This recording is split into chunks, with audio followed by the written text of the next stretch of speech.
9th standard science, we are learning biological part. உயிரியல் பகுதியில நம்ம ஃபர்ஸ்ட் லெசன் தான் லேர்ன் பண்ணிட்டு இருக்கோம் இல்லையா? சோ இந்த லெசன்ல நம்ம ரிமைனிங் பார்ட் என்ன அப்படின்னு பார்க்கலாம்.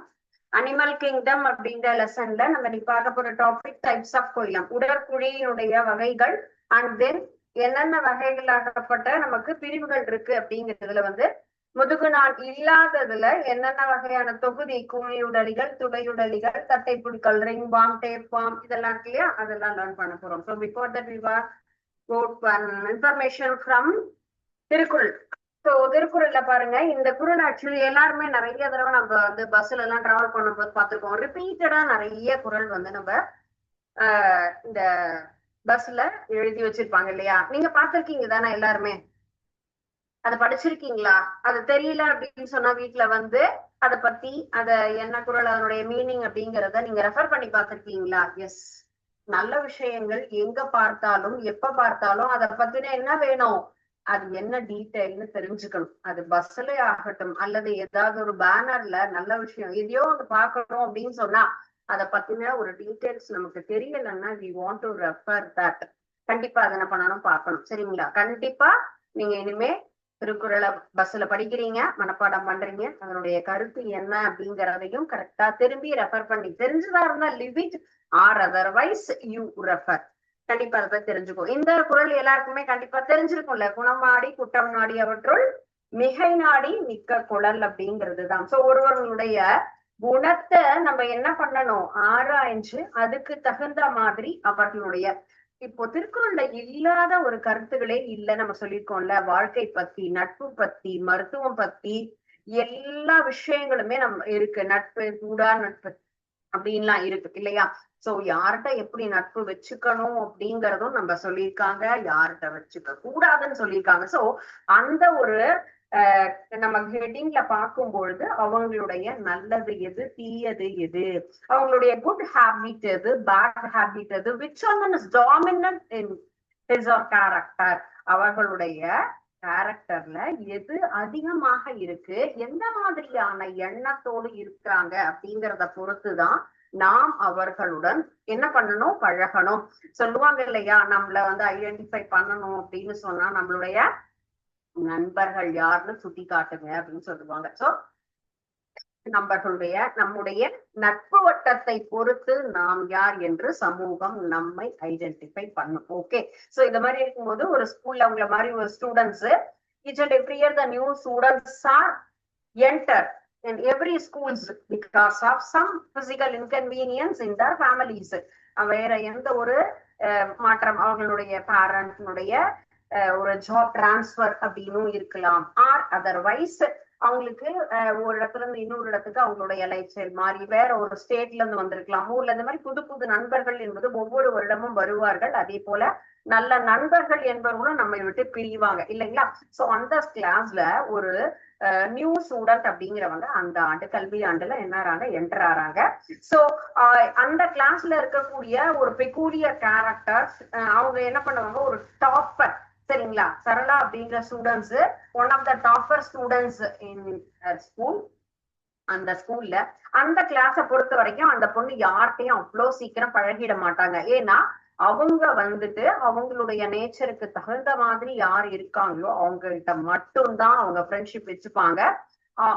மீதி எல்லார்ட்டையும் என்ன பண்ணுவாங்க, ஜென்ரலா ஹாய் பாய் அவ்வளவுதான், அந்த மாதிரி தான் இருப்பாங்க. சோ அவளை எல்லாருமே ஒரு டிஃப்ரெண்டான கேரக்டர் அப்படிங்கிற மாதிரி தான் ஐசோலேட் பண்ணி வச்சிருப்பாங்க. அந்த சரளாங்கிறவங்க நியூ கம்மரோட ரொம்ப ஏர்லியரா அதிகமா டக்குன்னு ஃப்ரெண்ட்ஷிப் வச்சுட்டாங்க. சோ எல்லாருக்கும் ரொம்ப ஆச்சரியமா இருந்தது. அவங்க கிட்ட போய் கேட்டாங்க, எப்படி நீ எவ்வளவு சீக்கிரம் புதுசா வந்த ஒரு ஸ்டூடெண்ட்ட நீ பழகிட்ட, நாங்கெல்லாம் இவ்வளோ ஆண்டு காலமா உன்னோட பழகிட்டு இருக்கோம், ஆனா நீங்க என்கிட்ட அந்த அளவுக்கு நெருங்க மாட்டேங்கிற, அவங்க கிட்ட மட்டும் அவ்வளோ க்ளோஸா இருக்கிய ஹோல் டேயும் அப்படின்னு கேக்குறாங்க. சோ அதற்கு அவங்க கொடுத்த விளக்கம் இதுதான். எஸ், ஓரிரு நாட்கள்லயே அவங்களுடைய நேச்சர், பிஹேவியர், அவங்களுடைய பிரசன்ஸ் ஆஃப் மைண்ட், எப்படி ரெஸ்பெக்ட் கொடுக்குறாங்க, எல்லா விஷயங்களையும் அப்சர்வ் பண்ணும்போது எல்லாமே என்னுடைய நேச்சருக்கு தகுந்த மாதிரி இருக்குங்கிறதுனாலதான் நான் அவங்களோட என்ன பண்ணினேன், ஃப்ரெண்ட்ஷிப் வச்சுக்கிட்டேன். சோ எந்த ஒரு விஷயத்தையும் ஆராய்வதற்கு நம்ம சொல்லுவோம் இல்லையா, ஒரு பானை சோற்றுக்கு ஒரு சோறு பதம்பாங்க. சோ அப்போ நம்ம வந்து பெஸ்ட் எதுன்னு கண்டுபிடிக்கணும்னாலும் நம்மளால குயிக்கா எப்படி மூவ் பண்ணினா அதை பத்தி தெளிவா தெரிஞ்சிருக்கணும். பெஸ்டான ஸ்டூடெண்ட்டுக்கு பெஸ்ட் எதுங்கிறத ஈஸியா ஐடென்டிஃபை பண்ணக்கூடிய ஒரு கெப்பாசிட்டி இருக்கும். So she identify the best qualities from the new student. So நம்ம அதே மாதிரிதான் எப்பயுமே குணம் நாடி குற்றம் நாடி. சோ எல்லா இடத்துலயுமே நல்லது எது தீயது எதுன்னு தெரிஞ்சு நல்ல கேரக்டர் இருக்கும் பொழுது அவர்களுடைய நட்பு நமக்கு தேவை. நம்முடைய லைஃப்ல எப்பயுமே நம்ம எப்படி இருக்கணும், பெஸ்டா இருக்கணும், முன்னேறணும் அப்படிங்கிற எண்ணத்தோட இருக்கும் பொழுது நம்ம எப்பயும் பெஸ்ட மட்டும்தான் சூஸ் பண்ணணும். ஓகே, சோ இன்னைக்கு நம்ம பாக்குறது இந்த அனிமல் கிங்டம்ல லாஸ்ட் கிளாஸ் நம்ம ரிவைஸ் பண்ணது நீங்க வீட்டுல போய் ரெஃபர் பண்ணீங்களா? பிகாஸ் இது வந்து ஒரு ஆல்ரெடி சொல்லியிருக்கேன் 10th உண்டான பேஸ்.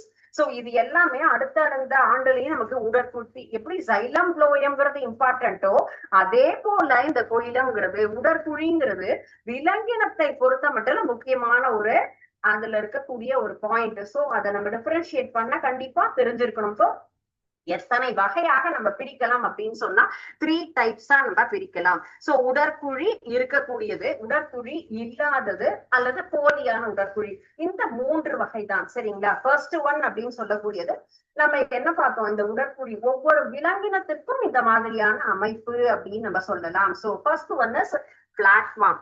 சோ பிளாட்ஃபார்ம்ஸ்ல நமக்கு எப்படி அதனுடைய உடல் அமைப்பு இருக்கும் அப்படிங்கறதான் பார்க்க போறோம். This is the structure. நீங்க ஆக்சுவலி இதனுடைய டயக்ராமும் நமக்கு தெரிஞ்சிருக்கணும். It is one of the diagrammatic questions also. இந்த படம் வரைந்து பாகம் குறித்து அதை பத்தி எழுது அப்படின்னு தான் நமக்கு கேட்பாங்க. சரிங்களா? சோ அப்ப நமக்கு என்ன தெரிஞ்சிருக்கணும், அதனுடைய ரைட் டயக்ராம் அப்படிங்கிறதும் நமக்கு தெரிஞ்சிருக்கணும். சோ அத 3 டயக்ராமும் நம்ம ஈஸியா டிரா பண்ணி பாத்துக்கணும்.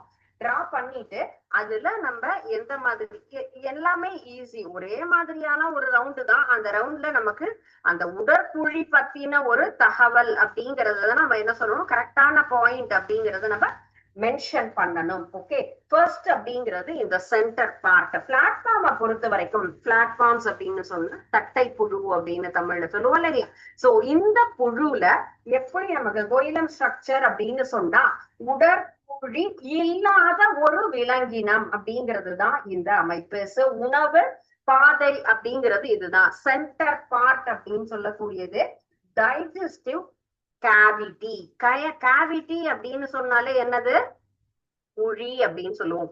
உணவு பாதைக்குண்டான ஒரு சிறிய வழி அப்படிங்கிறது தான் சென்டர் பார்ட். ஆல்ரெடி நான் சொன்னேன், இதுல எந்தெந்த இடத்துல உணவு நம்ம எப்படி சைலம் புளோயம்ல தண்ணீர் எப்படி புகக்கூடியது, உணவு போக எப்படி அந்த மாதிரி இதுலயும் நமக்கு ஃபர்ஸ்ட் இந்த சென்டர் பார்ட்ங்கிறது டைஜஸ்டிவ் கேவிட்டி அப்படிங்கிறது நமக்கு வந்து உணவு எடுத்து செல்லக்கூடிய ஒரு பாதைக்குண்டான ஒரு குழி அப்படின்னு சொல்லலாம். அண்ட் தென் இங்க இருக்கக்கூடிய இந்த நெக்ஸ்ட் பார்ட், இந்த இது நமக்கு ஃபர்ஸ்ட் ஸ்டெப் இல்லையா? சோ இத என்ன சொல்லுவோம், முதல் அடுக்கு அப்படின்னு நம்ம சொல்லுவோம். தமிழ்ல சொல்லக்கூடியது முதல் அடுக்கு, இங்கிலீஷ்ல endoderm. So the first part near that digestive cavity அப்படின்னு சொன்னா எண்டோடர்ம். சோ நெக்ஸ்ட் ஒன், அது அடுத்தது 3 அடுக்குகளால் ஆக்கப்பட்டது. சோ இப்போ செகண்டா இருக்கக்கூடியது இந்த பார்ட். ஓகே, இரண்டாம் அடுக்கு. இரண்டாம் அடுக்குங்கிறது இந்த பாதை முழுவதுமாக இருக்கக்கூடிய அந்த பகுதி தான். சோ அதை நம்ம இரண்டாவதுன்னு சொல்லலாம், அல்லது நடுவு அப்படின்னு சொல்லுவோம். மீசோடர்ம், இது mesoderm. So this part is known as mesoderm அப்படிங்கிறது இந்த நடுவுல இருக்கக்கூடியது. So this is outer part, வெளியில இருக்கக்கூடிய புற அடுக்கு. So that is known as ectoderm. எக்டோடர்ம்ங்கிறது outermost part. So first one, இதுல என்னது, உணவு உடற்குழி இல்லாதது. ஃபர்ஸ்ட் இந்த எடுத்துக்காட்டு நம்ம இருக்கக்கூடியது தட்டை புழுக்குண்டானது. பிளாட்ஃபார்ம்ல எதற்குண்டானது, நமக்கு உடற்குழி அற்ற ஒரு அமைப்பு. சோ உடற்குழி இல்லாதது. சோ செகண்ட் ஒன் அப்ப என்ன பார்ப்போம், உடற்குழியோடு இருக்கக்கூடியது. உடற்குழி அப்படின்னு சொல்லும் பொழுது அந்த நடுவுல என்ன இருக்கணும், இந்த பார்ட் மட்டும் நமக்கு என்ன ஆகும், இதுல ரிமூவ் ஆயிருக்கும். சோ அப்படி இருக்கும் பொழுது சென்டர் அக அடுக்கு இருக்கும், நடு அடுக்கு இருக்கும், புற அடுக்கு இருக்கும் அப்படின்னு சொல்லுவோம். ஓகே, இந்த இது சாரி, இது வந்து இந்த சென்டர் பார்ட்ல எம்டியா இருக்கும் பொழுது, சாரி, இது வந்து உடற்குழி இருக்கு அப்படிங்கிற மாதிரி ஒரு பொய்யான அமைப்பு இருக்கக்கூடியது. So second one is pseudopoda. நம்ம படிச்சோம் இல்லையா, உடற்குழி, பொய்யான உடற்குழி அமைப்பு அப்படின்னு சொல்லும் போது இந்த இரண்டாம் அடுக்கு நடு அடுக்காகப்பட்டது எப்படி இருக்கும், அதுக்கு முன்னாடி இந்த ஃபர்ஸ்ட் பார்ட் இருக்கு இல்லையா, அந்த இடம் நமக்கு ஃபுல்லா எம்டியா இருக்கக்கூடியதுதான் பொய்யான உடற்குழி. சோ பொய்யான உடற்குழியினுடைய அமைப்பு. சோ இதற்குண்டான எடுத்துக்காட்டு தட்டை புழு இல்ல, இது உருளை புழு. சோ உருளை புழுக்கள் எந்த வகையை சார்ந்தது, பொய்யான நமக்கு வந்து வகையை சார்ந்த விலங்கினங்கள், பொய்யான உடற்குழி அமைப்புகள். சோ எந்தெந்த புழுக்களினுடைய தொகுதி எப்படி இருக்கும், ஃபர்ஸ்ட் ஒன் பிளாட்ஃபார்ம்ஸ் அப்படிங்கிறது நமக்கு பொய்லம், ரியலா இருக்கக்கூடியது. உடற்குழி நமக்கு வந்துட்டு என்ன இருக்கும், பொய்யான உடற்குழி. இல்லாததுன்னு சொல்லும் போது ஃபர்ஸ்ட் நம்ம என்ன பார்த்தோம், தட்டை புழுக்கள். அடுத்தது பொய்யான உடற்குழி அப்படின்னு சொல்லும் பொழுது செகண்டா இருக்கக்கூடிய உருளை புழுக்கள். அண்ட் நெக்ஸ்ட் ஒன் இஸ் மண்புழு. சோ மண்புழு அப்படிங்கும் போது அந்த உடற்குழி எவ்வாறு இருக்கும். சோ அந்த குழினா நமக்கு ஆக்சுவலா நமக்கு ஒரு ஊண்ட் அப்படின்னா நமக்கு என்ன இருக்கும், நமக்கு அந்த இடத்துல ஒரு டீப்பான ஒரு பிளேஸ் இருந்தா மட்டும்தான் அந்த ஊண்ட் அப்படின்னே சொல்லுவோம் இல்லையா. சோ அப்போ நமக்கு என்ன மாதிரி ஸ்ட்ரக்சர்ல இருக்கணும், இது போல நமக்கு சரியான கேவிட்டி இருக்கணும். இந்த கேவிட்டி அப்படிங்கிறது என்னது, ரெண்டு பார்ட்லயும் இருக்கக்கூடியது. ஓகே, சோ இந்த சென்டர் பார்ட் அப்படிங்கறது நாங்க எப்படி இருக்கு, ஒரு வே அப்படின்னு கிடைச்சிருக்கு இல்லையா, இந்த மாதிரி அமைப்போட இருக்கிறது தான் நம்ம என்ன சொல்லுவோம், இந்த இடத்துல இந்த பொய்யிலம்னு சொல்லக்கூடிய உடற்குழி உண்மையாக இருக்கக்கூடிய ஒரு விலங்கினம் அப்படின்னு சொல்லலாம். சோ இந்த கொஸ்டின் அப்படிங்கிறது நம்ம, நீங்க கொஸ்டின் பேப்பர் ரெஃபர் பண்ணீங்கன்னா தெரியும், நமக்கு ரிப்பீட்டடா வரக்கூடியது இந்த ஏதாவது ஒரு புழுக்கள்ல என்ன மாதிரியான உடற்குழி அமைப்பு இருக்கும் அப்படிங்கிறது. சோ இப்போ இந்த இடத்துல பாருங்க, இந்த சென்டர் பார்ட் இருக்கு இல்லையா, இதற்கு அடுத்து இருக்கக்கூடிய அடுக்குல நடுவுல நமக்கு என்ன இருக்கு, ஒரு செகண்ட் கேப், ஒரு அந்த இடத்துல ஒரு வழி பகுதின்னு இருக்கு இல்லையா, அந்த பகுதி எம்டிஆர் இல்ல. இதுதான் நமக்கு என்னது, உடற்குழி. உடற்குழி உள்ள ஒரு விலங்குகள். என்ன மாதிரியான விலங்குகள், நம்ம பிரெண்டா ஃபார்மர்னு சொல்லக்கூடிய எர்த்வார்ம். சோ எர்த்வார்ம் தான் இதுக்கு எதுக்குண்டான எக்ஸாம்பிள், உடற்குழி உள்ள ஒரு விலங்கினத்திற்கு. உடற்குழி இல்லாதது அப்படிங்கிறது தட்டை புழு இனத்தை சேர்ந்தது. நமக்கு நடுவுல ஒரு குழி போன்ற அமைப்பு இருக்கும், அதுல எதுவுமே இருக்காது, ஆனா நடுவுல எம்டி இருக்கும். இந்த கேப் இல்லாம இருந்தது செகண்டா பார்த்த நமக்கு என்னது, உருளை புழுக்கள்ல. ரவுண்ட் வார்ம்ல என்ன இருக்கும், இந்த எம்டி ஸ்பேஸ் இருந்தது, பட் இந்த இடத்துல வேங்கிறது இல்ல. சோ இந்த பாதை அப்படிங்கிறது இருக்கக்கூடியதுதான் நமக்கு உடற்குழி உள்ள ஒரு விலங்கினம். சோ இதுதான் உடற்குழி என்பது. எர்த்வார்ம்ல இந்த மாதிரியான ஒரு ஸ்ட்ரக்சர் இருக்கும். நம்ம மேல பார்க்கக்கூடியது புற அடுக்கு, நடு அடுக்கு, அக அடுக்கு, அதுதான் அகக்குழின்னு சொல்லக்கூடியது. சோ இந்த பிளேஸ் அப்படிங்கிறது நமக்கு எதுக்காக இருக்கும் அப்படின்னு கேட்டா, உடலை தாங்கி இருக்கக்கூடிய ஒரு பகுதி அப்படிங்கிறது தான் இந்த ஒரு பகுதி. சரிங்களா. சோ இந்த 3 டைம்ஸ் அப்படிங்கிறது நமக்கு இந்த பிக்சர் அப்படிங்கிறது ஷோ பண்றேன் பாருங்க. சேம் நம்ம இப்ப பார்த்தா அதே டீடைல்ஸ் தான். once again I want to explain with the help of this picture. yes, first one பாருங்க, ஏகோயிலமேட் அப்படிங்கிறது பிளாட்ஃபார்ம்ஸ்ல இருக்கக்கூடியது டைஜஸ்டிவ் கேவிட்டி. இது ரெண்டுமே என்னது, எண்டோடோம். மீசோடோம்ங்கிறது center part, ectoderm outermost part. This is pseudocoelomate. உடற்குழி இல்லாத போலியாக இருப்பது, இருக்கிறது மாதிரி தெரியும் ஆனா கிடையாது. சோ எந்த பிரிவுல, ரவுண்ட் வார்ம்ஸ்ல. சோ கோயிலமேட் மலஸ்கஸ் அப்படிங்கிறது நமக்கு உடற்குழி உள்ள ஒரு என்னது விலங்கு. அனடிடாஸ்ல இருக்கக்கூடியது, ஆர்த்ரோபோடாஸ் எக்னோடோம்ஸ்ல இருக்கக்கூடியது. சோ டேட்டால நம்ம மண்புழு தான் இதற்குண்டான எடுத்துக்காட்டு. மீதி எல்லா பகுதியுமே நமக்கு ஒன்னாதான் இருக்கும். ஸோ எக்டோடோம், மீசோடோம், எண்டோடோம் இருக்கும். இந்த சென்டர் பார்ட் மட்டும் தான் நமக்கு என்ன ஆகும், இந்த இடத்துல நமக்கு வேறுபாடு இருக்கும். சோ அதுதான் நமக்கு உடற்குழி இல்லாதது. போலியாக இருப்பது போன்று தோற்றமளிப்பது, உண்மையாகவே உடற்குழி இல்லாத ஒரு அமைப்பு. ஓகே, சோ நெக்ஸ்ட் நம்ம பார்க்கக்கூடியது அடுத்தது முதுகு நாள் இல்லாததுல துளை உடலிகள். சோ துளை உடலிகள் அப்படின்னு சொன்னா நமக்கு துளையுள்ள உடம்புகள் இல்லையா, அந்த பேரை வச்சே நம்மளால என்ன பண்ண முடியும், போர் பியரர்ஸ் அப்படின்னு நம்ம சொல்லுவோம் சரிங்களா. இன்வெர்டிபிரேட்ல போர் பியரர்ஸ் பத்தி தான் நம்ம இப்ப பார்க்க போறோம். அதனுடைய உடல்ல நமக்கு எவ்வாறு இருக்கும், துளை போன்ற அமைப்புகள் இருக்கக்கூடியது. போர் அப்படின்னு சொன்னா என்னது, துளை அப்படின்னு நம்ம சொல்லுவோம் இல்லைங்களா. சோ அந்த துளை உள்ள உடம்புகள், நமக்கு துளை அப்படின்னு சொன்னா எப்படி இருக்கும், ஹோல்ஸா இருக்கக்கூடியது அப்படின்னா, சோ அதனுடைய உடம்புல எப்படி இருக்கும் பாருங்க, இந்த மாதிரியான அமைப்போட இருக்கு. இத பார்த்தாலே தெரியுது இல்லையா, யூபிடெல்லா அப்படிங்கிறது இதனுடைய பார்ட் பாருங்க. மேல இருக்கக்கூடிய டாப் போர்ஷன்ல நமக்கு எப்படி இருக்கு மேல. சோ எல்லா வகையான செல்லும் இருக்கக்கூடியது. அது நமக்கு எங்க இருக்கக்கூடியது, வாட்டர் அனிமல்ஸ் மேக்சிமம் நமக்கு தண்ணியில இருக்கக்கூடியது. செல் அப்படிங்கிறது அதனுடைய ஸ்ட்ரக்சர்ஸ்ல இருக்கும். அது நம்ம என்ன சொல்றோம், அதனுடைய உடல்ல என்ன இருக்குன்னு சொல்றோம், ஆஸ்டியா. ஆஸ்டியா அப்படிங்கிறது நமக்கு இந்த உடம்புல இருக்கக்கூடியது. நிறைய holes, uncountable holes are present their body. அதனுடைய உடல்ல எண்ணற்ற துளைகள் கொண்ட ஒரு அமைப்போட இருக்கிறதுனாலதான் அதை என்ன சொல்றோம், துளை உடலிகள். சோ இது எதுக்காக அந்த இடத்துல இருக்குன்னு சொன்னா, basically they are living in water bodies.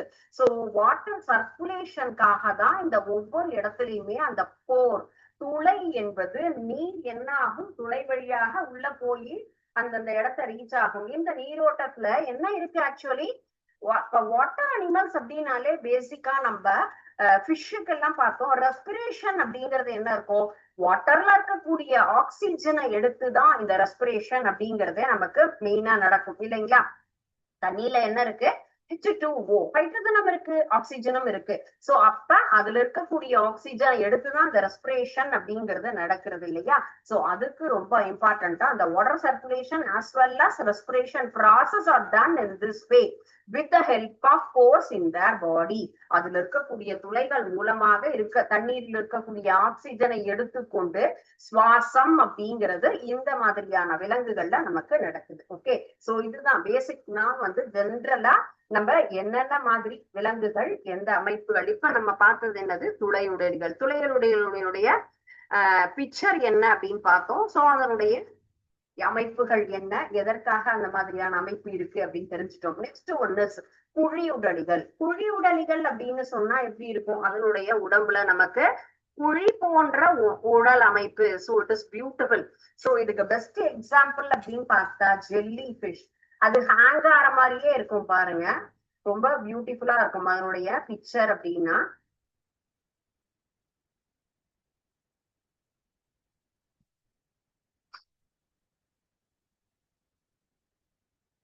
S, this is the picture பாஷ். Jelly fish. ஜெல்லி ஃபிஷ்ங்கிறதும் எங்க இருக்கு, நமக்கு தண்ணியில இருக்கக்கூடிய ஒரு விலங்கினம் தான், நீர்வாழ் உயிரினம் அப்படின்னு நம்ம சொல்லுவோம். கடல் மற்றும் எந்த இடத்துல இருக்கும், நல்ல நீர். நல்ல நீர்னா நம்ம என்ன சொல்லலாம், ஏரி சொல்லலாம், ஆறு சொல்லலாம், குளம், எல்லாமே இருக்கக்கூடிய நீர்நிலைகள் அப்படிங்கிறது குட் வாட்டர் பாடிஸ். ஸோ பல செல்லால, என்ன மாதிரியான செல், நமக்கு செல்லு நம்ம பார்த்திருக்கோம்ல ஆல்ரெடி, ஆர்எஸ் சமச்சீர், அடுத்தது நமக்கு வந்துட்டு இருபக்க சமச்சீர்னு ரெண்டுமே பார்த்தோம் இல்லையா. சோ இது எந்த மாதிரியான அமைப்போட இருக்கக்கூடியது, ஆர்எஸ் சமச்சீர்ல இருக்கக்கூடிய கட்டமைப்பு. உடல் சுவற்றுல புற அடுக்கு அக அடுக்குன்னு ரெண்டுமே இருக்கும். நம்ம பார்த்தா எண்டோடம் எக்டோடம். சோ நம்ம என்ன பார்த்தோம், உடற்குழியில என்னென்ன கான்செப்ட் பார்த்தோமோ அது ஒன்னொன்னுமே எல்லாத்துலயும் நமக்கு என்ன ஆகும், எந்த மாதிரியான அமைப்பு இருக்கு அப்படிங்கறதும் நம்ம அதையும் சைமல்டேனியஸா பார்க்கணும். ஓகேங்களா. சோ இதுல என்ன அமைப்பு நம்ம பார்த்திருக்கோம், எக்டோடம் எண்டோடம் ரெண்டு அடுக்குமே இருக்கும். இதுக்கு நடுவுல இருக்கக்கூடிய செல் மீசோக்னியா அப்படிங்கிறது தான். ஓகே, சோ இது உடம்புல என்ன இருக்கு, வயிற்று பகுதியில ஒரு குழி போன்ற அமைப்பு இருக்கு. அதனாலதான் நம்ம என்ன சொல்லியிருக்கோம், இத குழி உடலிகள் அப்படின்னு சொல்றோம். அந்தந்த ஸ்ட்ரக்சருக்கு தகுந்த மாதிரிதான் நம்ம என்ன அதனுடைய நேம் பைலம் கோயிலென்ட்ரேட்டா அப்படிங்கிற அந்த ஒரு ஃபேமிலியில இருக்கிறது தான் இந்த பைலோமார்பிசம். பைலோமார்பிசம் அப்படிங்கிறது எதற்காக அந்த குழி போன்ற அமைப்பு உடம்புல இருக்கு. அந்த வாய் துவாரத்து மூலமாக தான் என்ன ஆகும், வாயை சுற்றி என்ன இருக்கு எக்ஸ்டர்னல். இப்ப எப்படி காக்ரோச்சுக்கு சின்ன சின்னதா நமக்கு என்ன இருக்கும், இந்த மாதிரியான ஒரு அமைப்பு நீட்சிகள் இருக்கும் இல்லையா, அது போல இந்த ஜெல்லி ஃபிஷ்ஷுக்கும் அதனுடைய வெளியில உடல் அமைப்பு எதுக்காக, உணர் நீட்சிகள். நத்தையினுடைய உடல் நம்ம தொட்டா என்ன ஆகும், ஸ்ட்ரிங்க் ஆகும், சுருங்கிக்கும், அதனுடைய உணர்வு. அது போலதான் இந்த உணர்வு நீட்சிகள் அப்படிங்கிறது இருக்கு. மேல என்ன இருக்குது ஆக்சுவலா இதுல இருக்கக்கூடியது அந்த எப்படி நமக்கு என்ன சொல்லுவோம், தேல் அப்படின்னு சொன்னா அந்த ஒரு நம்மளை கடிக்கக்கூடிய தன்மை அப்படின்னு சொல்லுவோம் இல்லைங்களா, அது போலவே இதுலயும் கொட்டும் செல்கள் அப்படிங்கிற ஒரு ஸ்பெஷல் நேச்சர் இந்த இடத்துல இருக்கு. சரிங்களா, மேல இருக்கக்கூடிய செல்கள் என்னது, மேல நெமிட்டோசிட்ஸ் அப்படின்னு சொல்லக்கூடிய அமைப்பு அல்லது கொட்டும் செல்கள்ங்கிறது இதனுடைய மேல் பகுதியில இருக்கு. ஓகே, சோ ஃபர்ஸ்ட் ஒன் நம்ம பார்த்தது என்ன இந்த செஷன்ல, உடற்குழி பத்தின தகவல். உடற்குழி இல்லாதது, உடற்குழி இருக்கக்கூடியது, போலியாக உடற்குழி இருக்கக்கூடியது அமைப்பு. அண்ட் நெக்ஸ்ட் ஒன் நம்ம முதுகு நான் இல்லாதது. முதுகு நான் இல்லாததுன்னா வெர்டிபிரேட் இன்வெர்டிபிரேட் சொல்றோம். இன்வெர்டிபிரேட் அப்படிங்கிறது தான் நமக்கு ஒண்ணுது முதுகு எலும்பு நான் இல்லாதது. அதுல ஃபர்ஸ்ட் ஒன் நம்ம பார்த்தது என்னது, பிளாட்ஃபார்ம்ஸ். அது அதனுடைய அமைப்பு என்ன, சாரி பிளாட்ஃபார்ம்ஸ் இல்ல, போர் பியரர்ஸ். துளை உடலிகள்னா என்ன, phylum porifera. And next one is phylum coelenterata அப்படிங்கிறது. Okay, jelly fish. நெக்ஸ்ட் நம்ம பார்க்கக்கூடியது பிளாட்ஃபார்ம்ஸ். பிளாட்ஃபார்ம்ஸ் அப்படின்னு சொன்னா தட்டை புழுக்கள் அப்படின்னு சொல்லுவோம். சோ தட்டை புழுக்கள் அப்படிங்கிறது அதனுடைய நேச்சர் என்னங்கிறது. Before that we want to do one small activity. இந்த இடத்துல பாருங்க, இதுல நம்ம எந்தெந்த அமைப்பு நம்ம இப்ப பார்த்துட்டு இருக்கோம் இல்லையா, இந்த கான்செப்டுக்கு தகுந்த ஈஸியான ஒரு ஆக்டிவிட்டி தான். எது வெர்டிபிரேட் எது இன்வெர்டிபிரேட் அப்படின்னு நம்ம பாக்குறோம்ல. Yes, vertebrate and then invertebrate. எது நமக்கு வந்துட்டு இதுல முதுகு நான் உள்ளது, முதுகு நான் இல்லாத அமைப்பு அப்படிங்கறத நம்ம என்ன பண்ண போறோம், இதுல தெரிஞ்சுக்க போறோம். ஓகே, சோ இத பார்க்கும் போதே நமக்கு என்னது, எதுக்குண்டானது, எதெல்லாம் நமக்கு முதுகெலும்பு உள்ளது, முதுகெலும்பு இல்லாதது அப்படிங்கிற பிக்சரை நம்ம என்ன பண்ண போறோம், செக்ரிகேட் பண்ணி. வெர்டிபிரேட். வெர்டிபிரேட் அப்படின்னு சொன்னாலே யாருப்பா பெஸ்ட் எக்ஸாம்பிள், நாம தான், வேற யாரு, என்ன தண்டுவடம் இருக்கு இல்லைங்களா. சோ யாருக்கெல்லாம் அதெல்லாம் இருக்கோ முதுகு நான் உள்ளவர்கள். ஓகே, நமக்கு அடுத்து நமக்கு ஈக்குவலா இருக்கிறது யாரு, நம்மளுடையது, நமக்கு பாலூட்டி வகையை சேர்ந்தவங்க அப்படின்னு நம்ம சொல்றோம். ஓகே, சோ ஃப்ராக் அப்படின்னு சொல்லும் போது ஃப்ராக் அப்படிங்கிறதும் என்னது, இதே மாதிரியானது. சோ வெர்டிபிரேட் ஃபேமிலியில வரக்கூடியது. And next one is snake family. Yes, so this is also vertebrate family. And next one, is there any idea about you? உங்களுக்கு ஏதாவது ஐடியா இருக்கா? Star fish, amoeba, and earthworm, salmon and butterfly. Among these 6 ஒன்னே ஒண்ணு bending இருக்கு இல்லையா, என்னது நமக்கு vertebrate ஃபேமிலியில வரக்கூடியது? வேற ஏதாவது ஐடியா இருக்கா உங்களுக்கு? ரொம்ப ஈஸியான ஒரு விஷயம். நோ.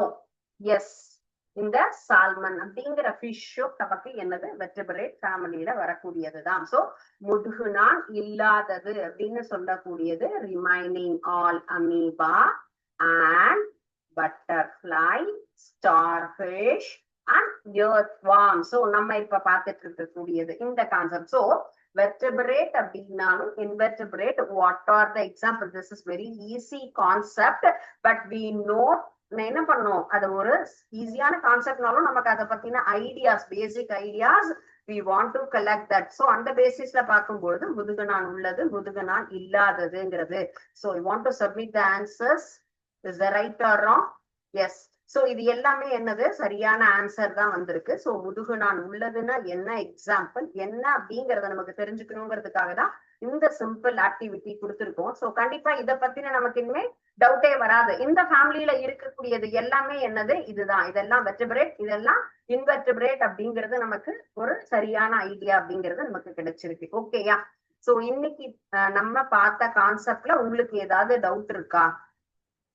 சோ இதுக்கு அடுத்து நம்ம பார்க்க போறது இந்த வாரத்துக்கு உண்டான one word question answer. Okay, so இந்த கான்செப்ட்ல உங்களுக்கு ஏதாவது புரிஞ்சுதா, புரியல அப்படின்னு சொன்னா ப்ளீஸ் சாட் பாக்ஸ்ல டைப் பண்ணுங்க. நான் உங்களுக்கு அதுக்கு உண்டான ஆன்சரோ அல்லது என்ன கான்செப்ட் தெரியல அப்படிங்கறதையும் நான் உங்களுக்கு எக்ஸ்பிளைன் பண்றேன். ஓகே, சோ இன்னைக்கு நம்ம பார்க்க போற டாபிக் இது MCQ. என்ன செகண்ட் டெஸ்டா நம்ம என்ன எழுத போறோம்னு கேட்டா நம்மை சுற்றி உள்ள பொருட்கள் அப்படிங்கிறதுதான் செகண்ட் லெசனா பார்த்தோம் இல்லையா. நமக்கு மேட்டர் அரௌண்ட் அஸ் அப்படிங்கிற அந்த ஒரு திண்மம் நேரடியாக திரவ நிலைக்கு மாறாமல் வாயு நிலைக்கு மாறும் செயல்முறை எது? ஆவியாதல், ஒடுக்கம், பதங்கமாதல், உருக்குதல். சோ இது வந்துட்டு என்னது? Direct solid to gas. ரொம்ப ஈஸியானதுதான். Process by which a solid directly changes into a gas without passing through the liquid. Evaporation, condensation, sublimation or melting. உங்களுக்கு இது ஆன்சர் தெரியும்னா கூட யூ ப்ளீஸ் டைப். கண்டிப்பா இதுக்கு ஆன்சர் தெரியும் அப்படின்னா நீங்க என்ன பண்ணுங்க, சாட் பாக்ஸ்ல டைப் பண்ணலாம். ஒண்ணும் தப்பு கிடையாது. பிகாஸ் எனக்கு தெரிஞ்சிருக்கு அப்படிங்கறதே நல்ல விஷயம். தெரியாததை தெரிஞ்சுக்கிறதுக்கு தான் நம்ம டெஸ்டே எழுதுறோம். Okay, so next question. வெப்பநிலையின் அலகு SI unit Celsius, Fahrenheit, Kelvin and Joule. The SI unit of temperature is Celsius, Fahrenheit, Kelvin or Joule. So இந்த நாலுல இது ரைட் ஆன்சர். நமக்கு யூனிட் ஆஃப் டெம்பரேச்சர் அப்படிங்கிறது என்னங்கிறது இதுவும் நம்ம லோயர் கிளாஸ்ல நிச்சயமா படிச்ச ஒரு கேள்விதான், ஈஸியானது. யூனிட் அப்படிங்கிறதே நமக்கு எப்பயும் இம்பார்ட்டன்ட். ஒரு கலவையில் உள்ள கூறுகள் முழுவதும் சீராக விநியோகிக்கப்பட்டு ஒன்னிலிருந்து மற்றொன்றுக்கு பிரிக்க முடியாத கலவை பலபடித்தான கலவை, ஒருபடித்தானது, தொங்கல், கூழ்மம் இல்லையா. நம்ம இதெல்லாம் பத்தி தானே படிச்சோம். Mixture in which the components are uniformly distributed throughout and cannot be distinguished from each other is called a heterogeneous mixture, homogeneous mixture, suspension or colloid. So என்ன நம்ம சொல்லுவோம்? கூழ்மமா, ஒருபடித்தானதா, பலபடித்தானதா என்னங்கிறது தான் இதுல ஆன்சர். கரையாத திண்மங்களை ஒரு திரவத்திலிருந்து இன்னொன்னு எப்படி நம்ம பிரிச்செடுக்கிற முறை நிறைய படிச்சோம் இல்லையா. திண்மம் கீழே படிய அனுமதிப்பதன் மூலம் அதை எவ்வாறு நாம் சொல்லலாம்? வடிகட்டுதல், தெளிய வைத்து இருத்தல், ஆவியாதல், காய்ச்சி வடித்தல். The process of separating insoluble solids from liquid by allowing the solid to settle down is called filtration, decantation, evaporation or distillation. So which one is the right answer for this question? புரியுதா? Sorry, ஒரு 2 minutes. Want to complete this? Brass is an example of a compound, element, homogeneous mixture or heterogeneous mixture. பித்தளை எதற்கு உண்டான எடுத்துக்காட்டு? சேர்மமா, தனிமமா, ஒருபடித்தான கலவையா அல்லது எல்லாம் சேர்ந்த ஒரு பல்லின கலவையா? நம்ம தனிமம்னா என்ன, சேர்மம்னா என்னன்னு பார்த்தோம். அடுத்தது சொல்யூஷன்ல பார்த்தோம் எப்படி பிரிச்செடுக்கிறது. இது எல்லாம் தான் நம்மளை சுத்தி இருக்கக்கூடிய பொருட்கள்ல நம்ம லேர்ன் பண்ணின கான்செப்ட். சோ இது எல்லாமே அது ரிலேட்டடா தான் எடுத்திருக்கேன். கண்டிப்பா நீங்க லெசன் ரிவைஸ் பண்ணியிருந்தீங்கன்னா ஈஸியா இதுக்கு ஆன்சர் பண்ண முடியும். எந்த நிலை பருப்பொருளுக்கு ஒரு குறிப்பிட்ட கன அளவு உண்டு ஆனா வடிவம் இல்லை? It is also very easy. திண்மம், திரவம், வாயு or plasma. What is the state of matter that has a definite volume but not a definite shape? Solid, liquid, gas or plasma. இதுல எதுக்கு நமக்கு கன அளவு இருக்கும், வடிவம் இருக்காது. சோ 3 ஸ்டேட்ல என்னது? வெப்பநிலை அதிகரிக்கும் பொழுது துகள்களின் இயக்க ஆற்றலுக்கு என்ன நிகழும்? குறையுமா? டெம்பரேச்சர் ரைஸ் ஆகும்போது அதிகரிக்குமா, அப்படியே இருக்குமா, அல்லது முதல்ல குறைஞ்சு அப்புறம் அதிகரிக்குமா? What happens to the kinetic energy of particles when the temperature increases? It decreases, increases, it remains the same, first decreases, then increases. 8th question. A substance composed of atoms having an identical number of protons in each nucleus. Element, electron, neutron or none of these. உட்கருவில் சம எண்ணிக்கையிலான புரோட்டான்களை கொண்ட அணுக்களை உள்ளடக்கிய பொருளை தனிமம்னு சொல்லுவோமா, electron சொல்லுவோமா, neutron சொல்லுவோமா, அல்லது இது எதுவுமே இல்லையா? சோ இதுவும் நமக்கு ரொம்ப முக்கியமான இந்த லெசன்ல நமக்கு தெரிஞ்சுக்க வேண்டிய basic concept. A dash is a homogeneous mixture composed of two or more substances, suspension, colloid, compound or solution. இரண்டு அல்லது அதற்கு மேற்பட்ட பொருட்களை இயல்பாக கொண்ட பொருள். தொங்கல், கூழ்மம், சேர்மம் அல்லது கரைசல். எது நமக்கு இதுல ரைட் ஆன்சர்? இந்த concept. Water molecule consists dash hydrogen atoms. It is also very simple but useful. 4, 1, 2 or 3. நீர் மூலக்கூறில் எத்தனை ஹைட்ரஜன் அணுக்கள் உள்ளன? அதனுடைய ஃபார்முலா தெரிஞ்சா நிச்சயமா இதுக்குண்டான ஆன்சர் தெரியும். ஓகே ஸ்டூடெண்ட்ஸ், இப்போ நீங்க எந்த டெஸ்ட் எழுதினாலுமே ஜஸ்ட் ஒவ்வொரு வாரமுமே நமக்கு 2வது கிளாஸ் அப்படிங்கிறது டெஸ்ட் அப்படிங்கிறதுதான். இந்த 2 வாரத்தில் நம்ம என்ன பாக்குறோமோ அந்த லெசன்ல இருக்கக்கூடிய கான்செப்ட்ல இருந்து தான் நம்ம கொஸ்டின் எடுக்கிறோம். So go through continuously. தொடர் முயற்சி என்பதுதான் நமக்கு வெற்றிக்கு அடிப்படை.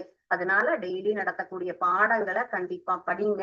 டவுட் இருந்தாலும் உடனுக்குடன் கேளுங்க. கரெக்டா எல்லா டெஸ்ட்டுமே எழுதி ஃபுல் மார்க் செக்யூர் பண்ணுங்க. ஓகே, டவுட் இருந்தா நெக்ஸ்ட் கிளாஸ் நம்ம டிஸ்கஸ் பண்ணலாம். Thank you students. வாழ்க பாரதம், வெல்க தமிழகம்.